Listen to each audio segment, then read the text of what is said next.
Metro में गरीब दुल्हन का मेकअप। मोहिनी राम किशन की बड़ी बेटी थी और ये लोग एक मिडिल क्लास फैमिली से बिलोंग करते थे।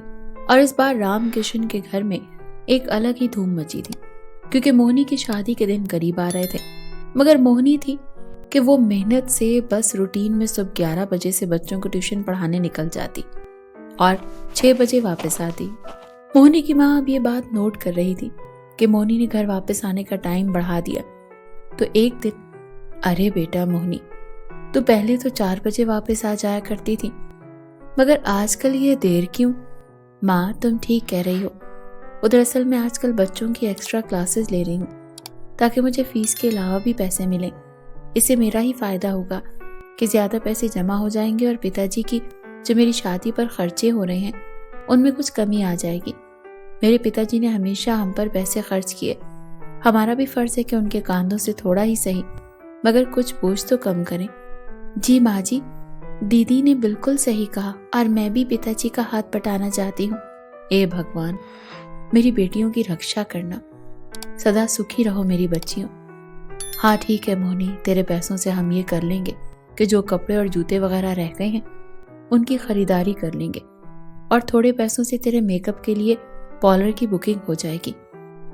मोहिनी की माँ ये बात कर ही रही थी कि उसकी आंखों में आंसू आ गए और वो फूट फूट कर रो पड़ी।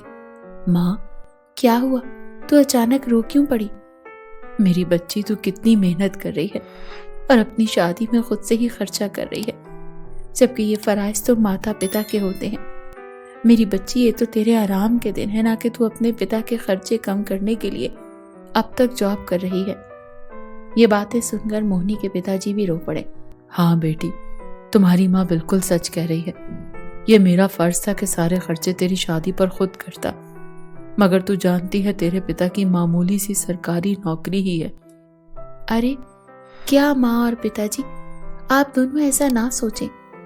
मेरे माँ पिताजी ने मुझे पढ़ाया लिखाया, अच्छा इंसान बनाया, यही सबसे अच्छी बात है। मेरी अच्छी परवरिश में कोई कमी ना छोड़ी और मुझ पर आप दोनों का ये एहसान है जो कभी अदा नहीं कर पाऊंगी। अब मोहिनी की सैलरी भी मिल गई और एक्स्ट्रा क्लासेस वाली फीस भी, तो मोहिनी, उसकी माँ और बहन रूपाली तीनों मिलकर शॉपिंग करने चले गए, जहां उन्होंने कुछ सूट और जूते लिए। और उसके बाद मोहिनी की माँ बोली, बेटा अब मैं थक गई हूँ, तो मुझे लगता है कि अब मजीद आगे ना चल सकूंगी। ऐसा करो, तुम और रूपाली पार्लर की बुकिंग कर आओ। बस फिर रूपाली और मोहिनी दोनों पार्लर गई और 2000 रुपए देकर बुकिंग करवा ली और अपने घर लौट आई। हाँ बेटा, हो गई पार्लर की बुकिंग? जी माँ, हो गई। 2000 एडवांस दे दिया है और अब 8000 बाद में देंगे। अब जल्द ही शादी का दिन आन पहुंचा तो रूपाली और मोहिनी दोनों ही पार्लर जा रही थी और पैसों वाला पर्स मोहिनी के पास ही था कि बाइक डाकू आए और मोहिनी से उसका पर्स छीन कर भाग गए। अरे है कोई, बचाओ बचाओ, हेल्प हेल्प प्लीज। क्या हुआ बिटिया, यूं चिल्ला क्यों रही हो? अंकल, वो चोर मेरा पैसों से भरा पर्स लेकर भागे। ओ बेटिया, अफसोस की बात है, मगर ये तो इन गुंडों का धंधा है। धंधा रोज ही लूट मारी चल रही है। वह वापस नहीं आएंगे बेटिया, वक्त ना गवाओ, घर जाओ। दीदी, अब तो पार्लर का टाइम भी आ गया, क्या करेंगे? पैसे कहाँ से लाएंगे? क्या मैं पिताजी को कॉल करूं? नहीं नहीं, पिताजी और माँ परेशान होंगे, ऐसा न करना प्लीज। बस चलो घर चलते हैं, वहीं जाकर सब बताएंगे। अब दोनों बहनें मेट्रो बस में बैठी और बस चल दी। दीदी रोए नहीं, भगवान सब अच्छा करेंगे। मगर टाइम तो हो गया है, पार्लर का पैसे भी नहीं है और पार्लर के कार्ड पर तो साफ लिखा है कि पेमेंट के बगैर हरगिज पार्लर में एंट्री ना होगी। तू घबरा मत रूपाली, मैं खुद ही मेकअप कर लूंगी। क्या मिला उन चोरों को मेरे पैसे चुराकर? ये बातें सुनकर पास ही बैठी एक आंटी मोहिनी को रोता देख रही थी। उनके हाथ में एक ब्यूटी बॉक्स था और उनके साथ खड़ी लड़की के पास भी एक मेकअप किट मौजूद थी। सुनो, घबराओ नहीं, तुम्हारी बहन ने बिल्कुल सही कहा है, भगवान सब अच्छा करेंगे।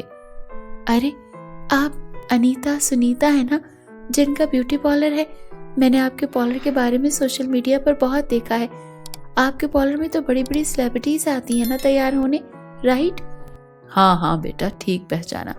मैं अनीता और ये मेरी सिस्टर सुनीता है। हम दरअसल एक ब्राइड तैयार करके आ ही रहे थे कि हमारी कार खराब हो गई। कोई मैकेनिक नहीं मिला और आगे रोड भी जैम था, तो हमने सोचा मेट्रो बस ले लें, और अब तो हमें इस बस में भी एक ब्राइड तैयार करना है। ओह अच्छा, वो ब्राइड इसी बस में है? हाँ हाँ बिल्कुल, मेरे सामने, जैसे कि तुम।